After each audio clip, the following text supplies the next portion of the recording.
यहां से एक अलग पहलू चलेगा कथा का, और वो पहलू क्या है? प्रेम। अभी तक आप वात्सल्य भाजन श्री कृष्ण और वात्सल्य युक्त व्रजवासियों को सुनते आ रहे थे।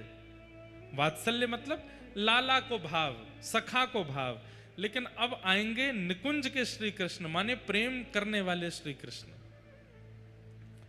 व्रज की गोपियां, बंधुओं, इन लाखों गोपियों में से कई गोपियां ऐसी हैं जो श्री कृष्ण को अपना प्रियतम मानती।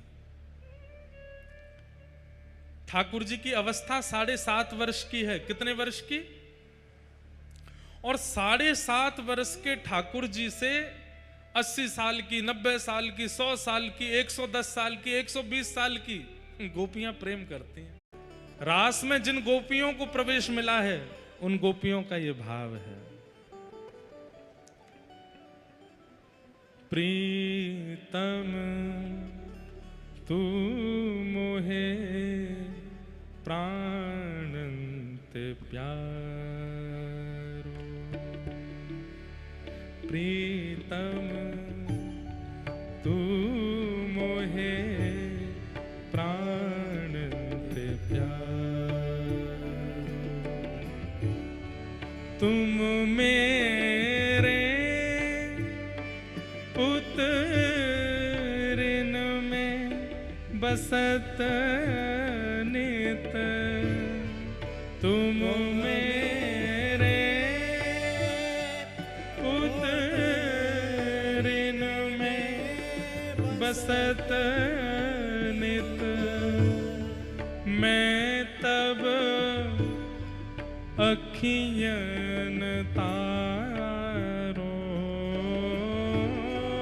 मैं तब अखियन तारो, तू मोहे प्राणंत प्यारो, प्रीतम तू मोहे प्राणंत प्यारो, प्रीतम तू मोहे प्राणंत प्यारो, प्रीतम तुम मेरे मन रोम रोम तन, तुम मेरे मन रोम रोम तन, फूल सुगंध न न्यारो, फूल सुगंध न न्यारो, तू मोहे प्राणंत प्यारो,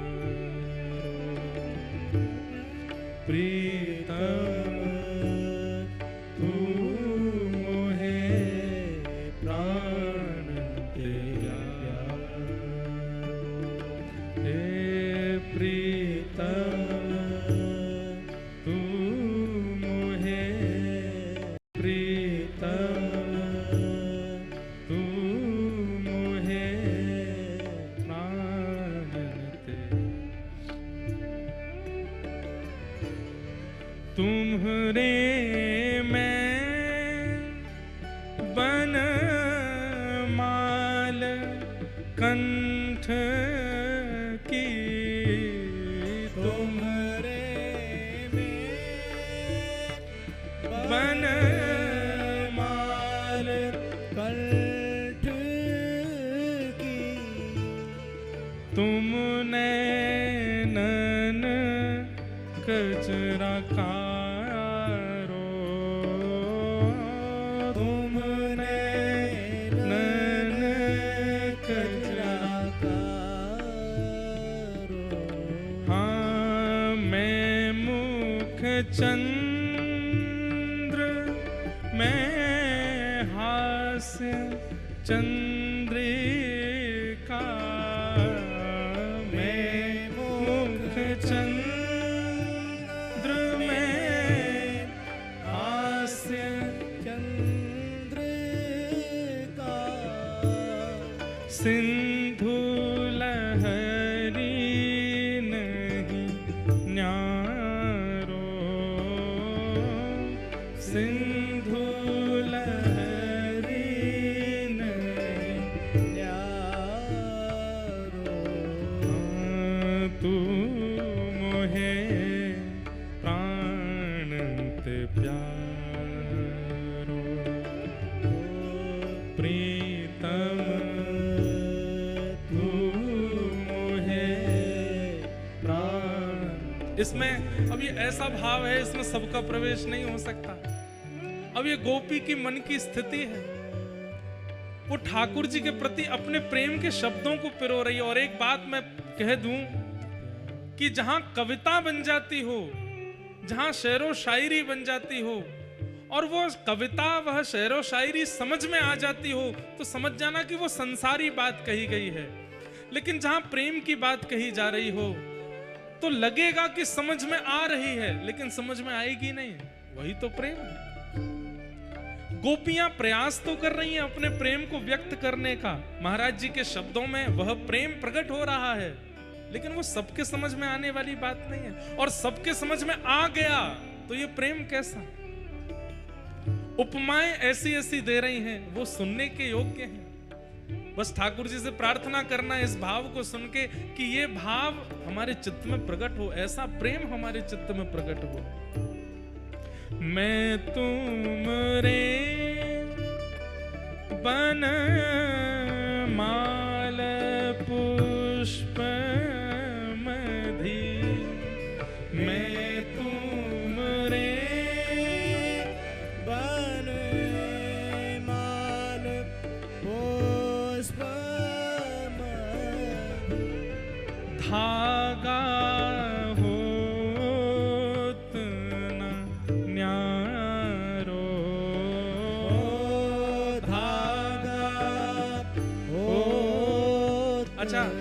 कितना सुंदर भाव है। पिछली पंक्ति में कह रहे हैं क्या, तुमरे में बनमाल कंठ की। तब किसी गोपी ने समझाया, अरे गोपी तू कहा कह रही है, तू श्री कृष्ण के कंठ की इतनी समीप की माला कैसे बन सकती है? हमारी इतनी योग्यता थोड़ी है कि हम उनके कंठ की इतनी समीप की माला बन जाएं जो बार बार उनके कंठ का स्पर्श करे, बार बार उनके वक्ष का स्पर्श करे, उदर का स्पर्श करे। तब गोपी दूसरी पंक्ति में संशोधन करती है और अपनी स्थिति को और नीचा करती है। प्रेम में, प्रेम किसको कहते हैं? जहां सन्मुख भी नहीं खड़ा हुआ जाता, दूर ओट में रहा जाता है, छुप करके देखा जाता है प्रियतम को। मैं इतनी योग्य तो नहीं कि मैं सामने आ सकूं, मैं इनके कंठ से लग सकूं। तो फिर दूसरी पंक्ति में गोपी संशोधन कर रही है, मैं बनमाला नहीं हूं आपके कंठ की, तो क्या हूं? उसके बीच का धागा हूं।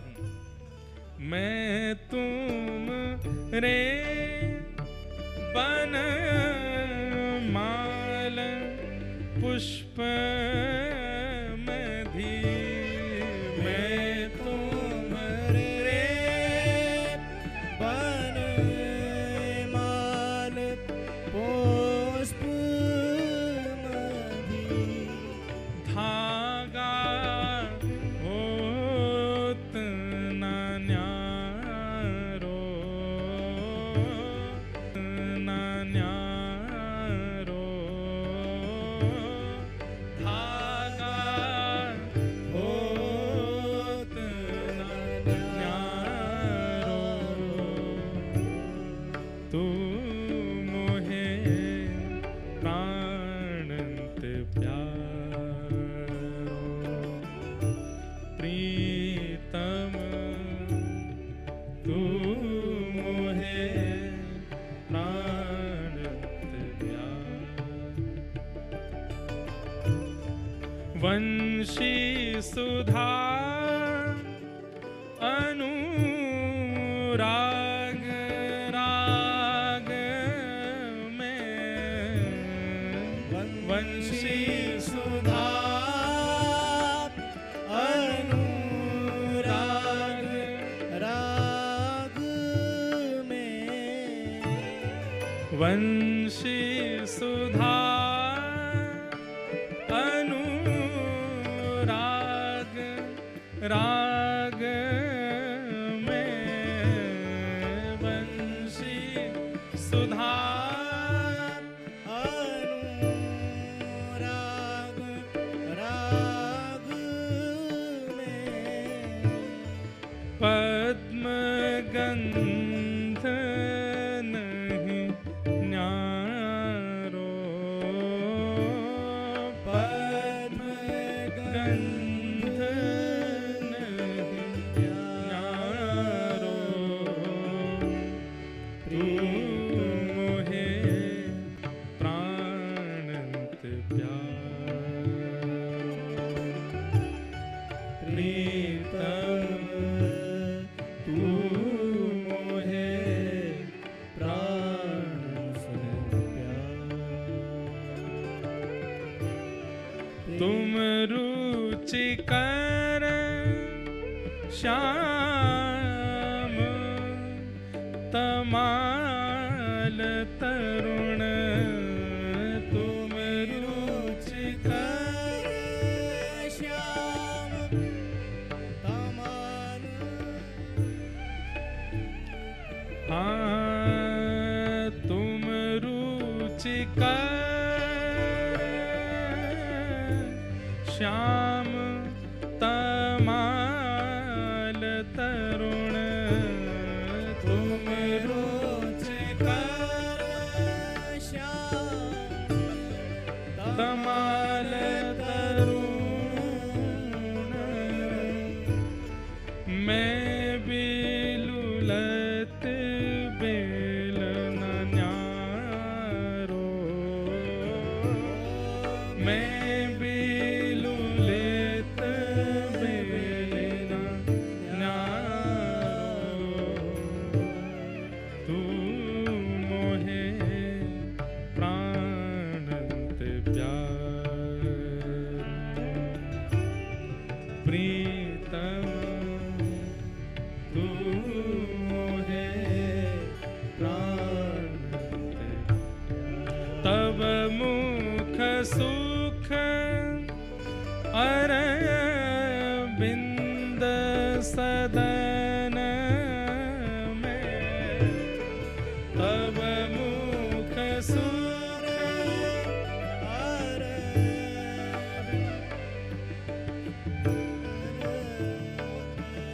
हाँ तब मुख सुख अरविंद सदन